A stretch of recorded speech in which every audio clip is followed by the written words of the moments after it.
भारत में ऑनलाइन शिकायत की प्रणाली क्यों नहीं है? चलिए जानते हैं। कल्पना कीजिए एक छोटे से गाँव में एक महिला रहती है जिसका नाम है रीता देवी।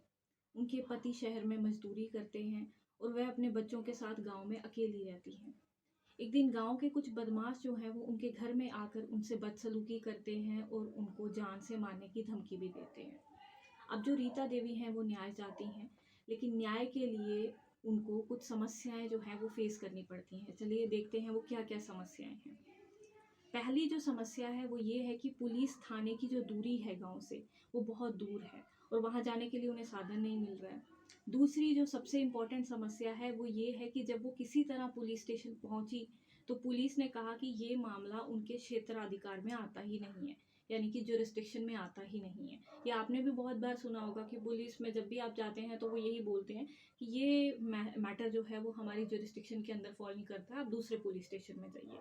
और तीसरा जो सबसे बड़ा हमारे देश में अनफॉर्चुनेट इंसिडेंट होने के बाद जो चीज़ें होती हैं वो होता है कि डर और समाज का दबाव। गाँव में प्रभावशाली लोगों ने उनको धमकाया कि अगर उन्होंने शिकायत दर्ज की तो अपने परिवार को भारी कीमत चुकानी पड़ेगी। तो ऐसे में सवाल ये उठता है कि अगर रीता के पास ऑनलाइन शिकायत दर्ज कराने का एक विकल्प होता, एक ऑप्शन होता, तो उन्हें न्याय पाने के लिए इतनी तकलीफ जो है वो नहीं सहन करनी पड़ती। तो recently honourable supreme court of India ने एक जनहित याचिका यानी कि पब्लिक इंटरेस्ट लिटिगेशन पर सुनवाई के दौरान ये सवाल उठाया गया सुप्रीम कोर्ट में कि महिलाओं की सुरक्षा को लेकर देश में अब तक ऑनलाइन शिकायत प्रणाली क्यों नहीं लागू की गई। अभी की स्थिति ये है कि भारत में अधिकतर जो आपराधिक घटनाएं हैं, आपराधिक शिकायतें हैं, सीधे पुलिस स्टेशन में जाकर दर्ज करवानी होती हैं, जो कि कई महिलाओं के लिए, स्पेशली अगर मैं बात करूँ रूरल एरियाज़ के लिए, रूरल एरिया की महिलाओं के लिए काफ़ी मुश्किल होती है।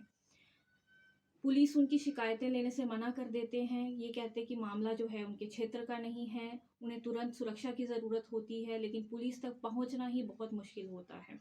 तो सुप्रीम कोर्ट के सामने जो सवाल था वो ये था कि आज के डिजिटल युग में जब लगभग हर सेवा ऑनलाइन उपलब्ध है, चाहे वो घर का राशन हो या फिर कोई खाने की सामान मंगाना हो, हर चीज़ ऑनलाइन उपलब्ध है, तो अपराध की शिकायत ऑनलाइन क्यों नहीं की जा सकती? एक ऐसी प्रणाली क्यों नहीं बनाई जा सकती जहां कोई भी महिला अपने मोबाइल या इंटरनेट के ज़रिए सीधे शिकायत दर्ज कर सके पुलिस स्टेशन में, चाहे वह देश के किसी भी हिस्से में हो। अगर आधार कार्ड और बैंकिंग सुविधाएं पूरे देश में बिना क्षेत्राधिकार की बाधा के उपलब्ध हो सकती हैं, बिना ज्यूरिसडिक्शन के उपलब्ध हो सकती है, तो पुलिस को शिकायतें क्यों नहीं भेजी जा सकती? अब इस प्रणाली जो ऑनलाइन शिकायत प्रणाली है, इसके लाभ क्या होंगे? इसकी जो है बेनिफिट्स क्या होंगे?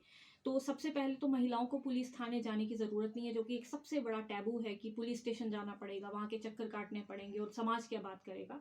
तो ऐसे में घर बैठे शिकायत दर्ज करा सकती हैं महिलाएँ। दूसरा जो है, जो ज्यूरिसडिक्शन में इश्यू आते हैं कि पुलिस थाने में ये बहाना नहीं बना पाएँगे कि ये हमारे क्षेत्राधिकार के अंदर ये मैटर नहीं आता है। और प्रभावशाली लोगों का दबाव जो है वो कम पड़ेगा, क्योंकि ग्रामीण इलाकों में महिलाएं अक्सर जो हैं शिकायत दर्ज इसी वजह से नहीं करा पाती कि उनका समाज का दबाव होता है। तो ऑनलाइन शिकायत के ज़रिए वह गुप्त रूप से जो है वो न्याय की प्रक्रिया शुरू कर सकती हैं और डिजिटल शिकायतें ट्रैक भी की जा सकती हैं, जिससे पुलिस पर दबाव रहेगा कि वे जल्दी से जल्दी जो है इस पे कार्रवाई करें। और 24/7 अगर ये सेवाएं उपलब्ध होंगी तो महिलाएं किसी भी समय शिकायत कर सकेंगी, बिना किसी डर के थाने में उनकी सुनवाई की जाएगी या नहीं की जाएगी। तो मुझे लगता है कि सरकार और न्यायपालिका की इसमें बहुत इम्पोर्टेंट भूमिका है। सुप्रीम कोर्ट ने इस मामले पर गंभीर चिंता जताई है कि सरकार से ये जवाब भी मांगा है कि अभी तक इस दिशा में कोई कदम क्यों नहीं उठाए गए। आपकी इस इशू पर क्या राय है?